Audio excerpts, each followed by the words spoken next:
Thank you, Honorable Speaker. My question to the CS nominee relates to just where he stopped on the legal and legislative proposals that he was considering before his exit from the ministry, and more so around the issue of implementation of Article 37 of the Constitution on the right of Kenyans to picket, assemble, demonstrate peaceably.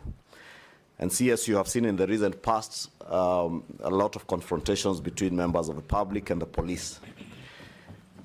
And it's my view that principally why this has been so is because you have failed to designate picketing corners. And Kenyans imagine you can picket anywhere and everywhere, including in some areas that you consider restricted areas. I would want to hear what is it that you would intend to do if you are reappointed and approved by this committee to ensure that there are no more confrontations between members of the public who want to peaceably assemble and picket and the police.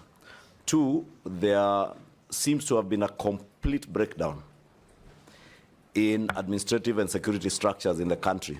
And I say that in view of when you came into office, the Shakahola massacre, where up to now we don't know how many Kenyans lost their lives in Shakahola. We have seen in the recent past Kware here in Nairobi.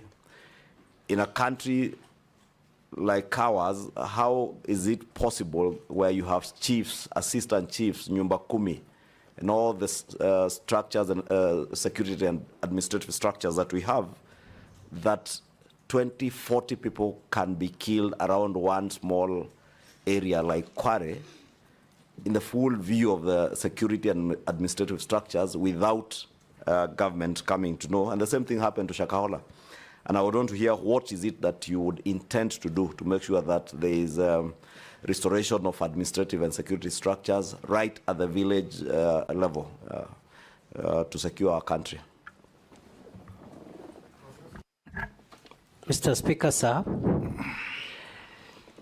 it is true there is work that requires to be done to ensure that the people of Kenya enjoy their constitutional right and freedom to assemble, picket, and demonstrate, and present petitions to public authorities, while at the same time maintaining public order and also ensuring the rights of other people. Before I was dismissed on 11th of July, I had actually finalized the draft regulations to the Public Order Act, which will be the statutory instrument to be processed for purposes of giving effect to the enjoyment of that right, not to curtail that right, because a statute cannot curtail a constitutional right, but to give effect to how that right will be exercised. Those draft regulations, when completed, will be able to help the police do a number of things. Number one, obligate the police to escort protesters and provide security for them, but also to ensure protesters don't run amok and overrun members of the public who are not protesting. Number three, it will require those protesting to notify the police and tell, and also give the number of protesters so that the appropriate arrangements are made. It will also obligate public institutions in all arms of government, all public institutions, to designate an area within their premises or within the vicinity of their premises where a group of protesters who want to present petitions can stand, demonstrate, and present petitions to that public office or that public institution.